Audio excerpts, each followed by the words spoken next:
Hola a todos, sean otra vez bienvenidos a su clase preferida de inmunología. En este caso, como podrán estar viendo, no vamos a hablar de hoy de inmunología, vamos ya a incursionar en la hematología. Para ello les hice este pequeño dibujo, ahorita vamos a explicarlo paso a paso, del cual habla de la hemostasia. La hemostasia es súper importante, podríamos decir que es el pilar de la hematología y como ustedes ya sabrán, la hemostasia es este proceso fisiológico que va a estar muy bien regulado, en el que nuestro organismo va a tratar de qué, de parar algún tipo de sangrado excesivo. ¿Ok? Se va a dividir en dos, eh, primaria y secundaria, obviamente. El día de hoy únicamente vamos a hablar de lo que es la hemostasia primaria, pero sépanlo que en la primaria el resultado que nosotros buscamos es poder formar un tapón plaquetario. Este tapón plaquetario es muchas plaquetas juntas pero inestables, ¿ok? Aunque haya muchísimas, ese taponcito que creamos no es totalmente firme, por lo cual se empieza a mover. Y es por ello que necesitamos la hemostasia secundaria, que es la que involucra la cascada de coagulación. Cuando terminemos la cascada de coagulación, obtendremos fibrina y bueno, esta fibrina va a poder unirse a nuestro tapón plaquetario y ahora sí, ya se va a poder estabilizar. ¿Va? Como todo, aquí hay muchos dibujos, pero vamos a empezar con el paso número 1, el cual se conoce como lesión. Entonces, digamos que yo voy caminando por la calle, voy caminando, me tropiezo y al momento de que yo me tropiezo, me pego con qué, no sé, con alguna piedra. Esa piedra me corta aquí mi brazo, empiezo a sangrar, tengo una herida y ahí es ahí cuando nuestro cuerpo va a decir estoy sangrando y tengo que detenerlo. ¿Ok? Nuestras células endoteliales, las cuales van a recibir este daño, como pueden ver aquí. Aquí es donde les digo que me pegó la roca y me hizo un daño, me cortó mi célula endotelial. Pues bueno, esta lesión hace que nuestras células endoteliales sensen que hay un daño y dentro de ellas vamos a tener esta estructura, este circulito que les hice aquí que es sumamente importante. Se le conoce como los cuerpos de Weibel-Palade. Estos cuerpos de Weibel-Palade, dentro de ellas, van a tener ¿a quién? A CD62P, a.k.a. nuestra selectina P. ¿Va? La selectina P, como ustedes recuerdan, tiene que ver muchísimo con el proceso de rodamiento, en la inflamación, pero bueno. Aparte de eso, tiene esta bonita estructura de aquí, esta que yo les puse en rojo y que, si me preguntan, es la más importante en el proceso de hemostasia primaria. Entonces, si nosotros seguimos nuestra flecha, tenemos que esta es el factor de von Willebrand. Pregunta de examen: ¿dónde se encuentra el factor de von Willebrand? Se encuentra en los cuerpos de Weibel-Palade principalmente, pero también puede hallarse en los gránulos alfa de las plaquetas. ¿Ok? Pero sépanlo que el factor de von Willebrand se encuentra dentro de los cuerpos de Weibel-Palade. Este factor de von Willebrand va a ser el que va a iniciar, por así decirlo, todo este proceso de agregación. Aquí pueden ver que les puse una flechita. Esto, o todo lo que están viendo con morado, son enfermedades, son medicamentos, son partes que se tienen que aprender, que tienen que recordar. Muchas ocasiones existen pacientes que tienen deficiencia del factor de von Willebrand. Esto se le conoce como la enfermedad de von Willebrand. ¿Va? Esta enfermedad es autosómica dominante. Solicitamos un alelo mutado para poder tenerlo. Y ojo aquí, pregunta de examen.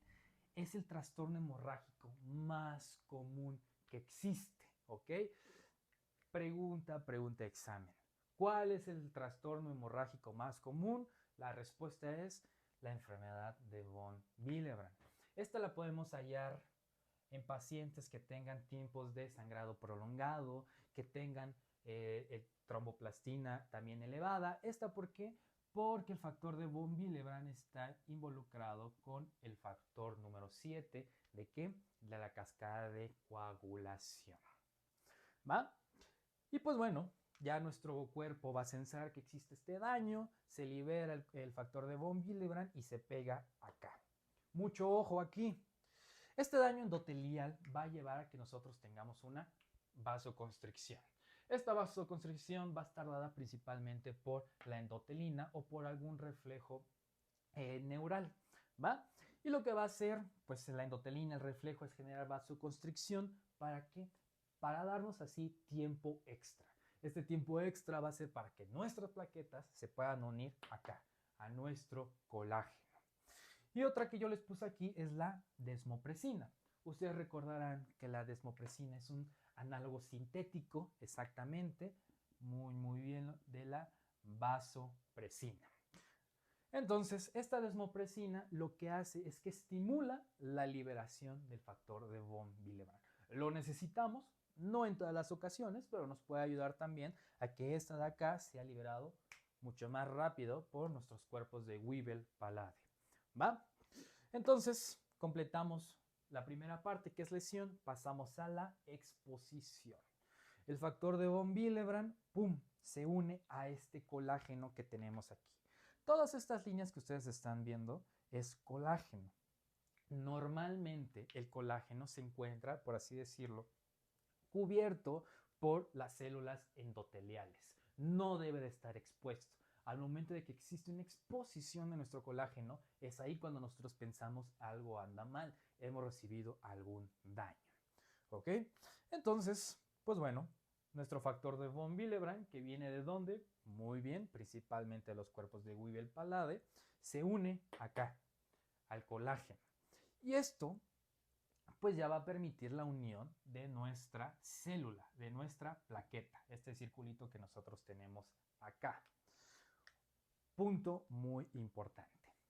Para que nosotros podamos unir nuestra plaqueta hacia el colágeno, necesitamos de un receptor. Este receptor se le conoce como GP1B.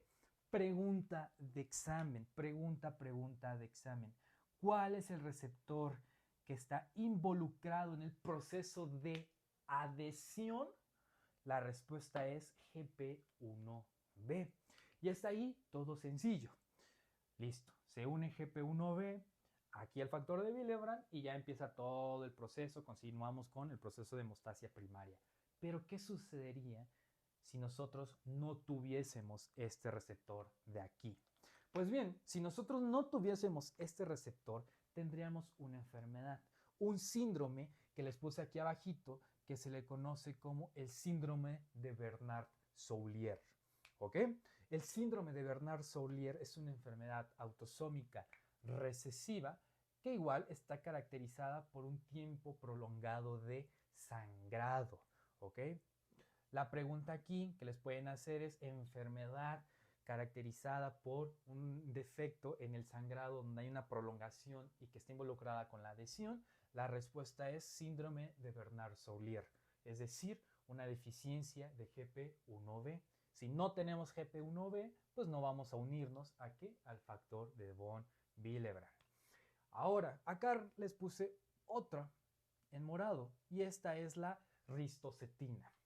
Puede que algunos la hayan escuchado, puede algunos que no, pero la ristocetina es un antibiótico que no utilizamos ya porque tiene muchísimos efectos adversos, ¿ok? Pero como todo en la medicina, muchas veces cuando nosotros buscamos algo y no es lo que parece, pues resulta que obtenemos algo extra. Y es lo que sucede con la ristocetina. La ristocetina, como les mencionaba, era un antibiótico. No sirvió para eso porque muchos efectos adversos. Pero se vio que tenía una relación con el factor de von Willebrand. ¿Ok? ¿Qué es lo que pasaba? Pues activaba a dicho factor. Y si tú activas al factor de von Willebrand, la unión que va a tener con el colágeno, que va a tener con GP1B, va a ser mucho mayor. Ahora, ¿por qué se los pongo? Porque esta de acá se utiliza como una prueba para poder evaluar si nosotros tenemos la enfermedad de von Willebrand o tenemos el síndrome de Bernard-Soulier. ¿Por qué? Si tú le das al paciente ristocetina, No sé, digamos que yo voy y me dice el doctor, te voy a dar ristocetina porque siento que tienes algún problema por ahí en la hemostasia primaria. Si, aunque le demos ristocetina al paciente y no existe una adhesión, ¿ok?, de este con este, eso nos va a dar indicio de que algo está mal, de que algo en la hemostasia primaria está ocurriendo de una manera, pues sí, fallida, ¿ok? Para eso nos sirve la ristocetina, evaluar si podríamos tener enfermedad de qué, de von Willebrand, enfermedad de Bernard-Soulier. Punto muy importante. Pero bueno, ya que existe esta adhesión entre GP1B con el factor de von Willebrand, pues ya nos pegamos y esto va a llevar a la activación. ¿La activación de qué? De nuestra plaqueta, que es el paso número 4. ¿Va? Esta activación es importante. ¿Por qué? Cuando nos pegamos va a llevar a la expresión de este receptor que tenemos aquí. Este receptor que les puse aquí y que les estoy poniendo en un cuadradito se le conoce como P2Y12. ¿Ok? El receptor de P2Y12. Este receptor lo que va a ocasionar es que se una el ADP. Si tú unes ADP a este receptor, vas a inducir la expresión del último receptor involucrado ¿con qué? Con la hemostasia primaria, el cual es conocido como GP2A, GP3V. Pero no nos adelantemos. ¿Por qué? Esto de aquí es un blanco farmacológico. ¿Y cuál es ese blanco farmacológico? Es un blanco farmacológico que utilizamos para poder detener todo este proceso de formación ¿de qué? De un coágulo. ¿Y cuáles son esos? Pues los más importantes y los que siempre hemos escuchado es clopidogrel, prasugrel y ticagrelor. Todos estos son medicamentos que se unen y antagonizan ¿a qué? A nuestro receptor. Y si tú unes clopidogrel, prasugrel, ticagrelor, acá no hay activación, entonces no hay agregación plaquetaria, ¿ok? Inhibes la agregación. Ahora sí, pues listo, ya tenemos nuestros 3 medicamentos. Esto induce la expresión de nuestro receptor que se encontraba dentro de nuestra célula y pues ahora sí, ya se encuentra en la superficie. Otro punto importante es que el ADP y ¿cómo se llama? El calcio se van a liberar al momento de que existe todo este proceso de adhesión y activación. Muy, muy importantes cuando estemos hablando de la cascada de la coagulación. ¿Ok? Y pues listo. Sale nuestro receptor y este receptor se va a unir ¿a qué? Al fibrinógeno. Ustedes recuerden que el fibrinógeno es secretado principalmente por el hígado. Y este de aquí va a permitir que se empiecen a unir muchísimas, muchísimas plaquetas. Porque las plaquetas en su superficie van a tener este de aquí.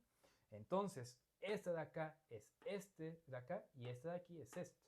Entonces, ¡pum!, se unen y empieza a haber un cúmulo, empiezan a llegar muchísimas, muchísimas plaquetas y sucede la agregación plaquetaria y vamos a poder formar ¿qué?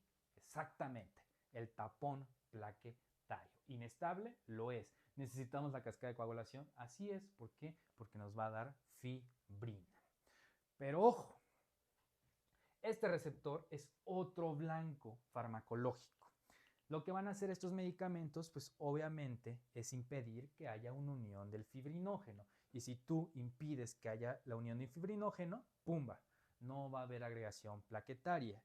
¿Qué medicamentos tenemos? Pues miren, tenemos acá el tirofiban y también tenemos el eptifibatida, ¿va?